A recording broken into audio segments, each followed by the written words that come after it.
नमस्कार दोस्तों, मैं हूं आपका वरिष्ठ संवाददाता और आज की ये खबरें ऐसी हैं जो सीधे आपके जीवन, अर्थव्यवस्था, सुरक्षा और देश की छवि को छूती हैं।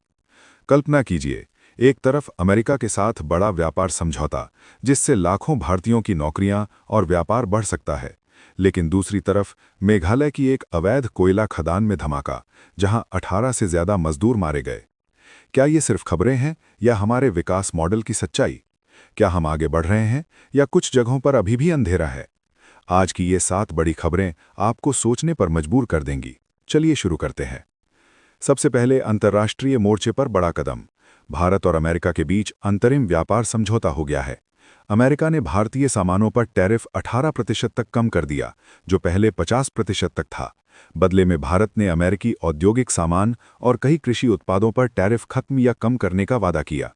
ट्रंप प्रशासन के तहत ये समझौता हुआ, जिसमें भारत ने रूसी तेल खरीद कम करने की बात भी कही। पीयूष गोयल ने कहा कि किसानों के हित सुरक्षित हैं, लेकिन सवाल ये है कि क्या ये समझौता हमारे निर्यात को नई ऊंचाई देगा या अमेरिकी दबाव में भारत ज्यादा झुकेगा?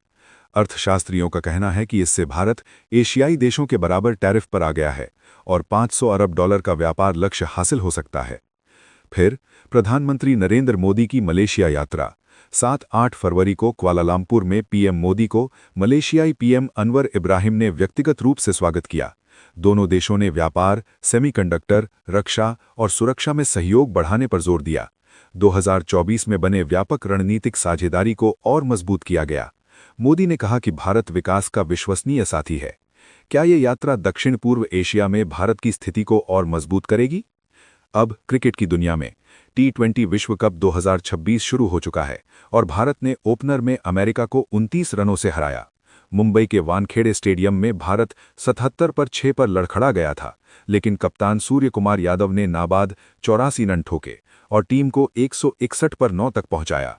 फिर गेंदबाजों ने कमाल किया। मोहम्मद सिराज ने 3 विकेट लिए। सूर्या ने कहा कि बैटिंग बेहतर हो सकती थी।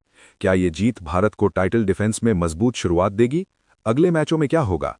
आर्थिक मोर्चे पर आरबीआई ने फरवरी 2026 की मौद्रिक नीति में रेपो रेट 5.25% पर अपरिवर्तित रखा। गवर्नर संजय मल्होत्रा ने कहा कि मुद्रास्फीति और विकास का आउटलुक सकारात्मक है। जीडीपी ग्रोथ 7.4% रह सकती है। स्टांस न्यूट्रल है। पिछले साल कटौती के बाद अब स्थिरता।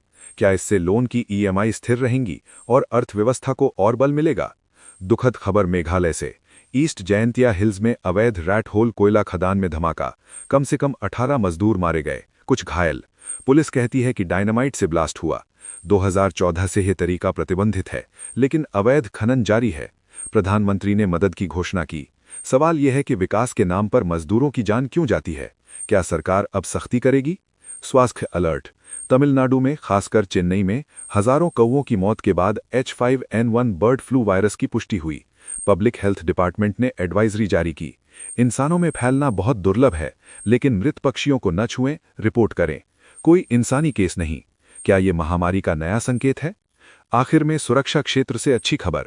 छत्तीसगढ़ के बस्तर में 51 माओवादी सरेंडर कर चुके, जिन पर 1.61 करोड़ का इनाम था। सुकमा और बीजापुर में ये हुआ। गढ़चिरौली में टॉप लीडर प्रभाकर सहित 7 माओवादी मारे गए। 2025 में 1500 से ज्यादा सरेंडर हो चुके। क्या अब नक्सलवाद का अंत नजदीक है? दोस्तों, ये थी पिछले हफ्ते की टॉप खबरें। विकास, चुनौतियां और उम्मीदें सब शामिल। सोचिए, क्या हम सही दिशा में हैं? कमेंट में बताएं और चैनल सब्सक्राइब करें ताकि ऐसी खबरें सबसे पहले मिलें। धन्यवाद। जय हिंद।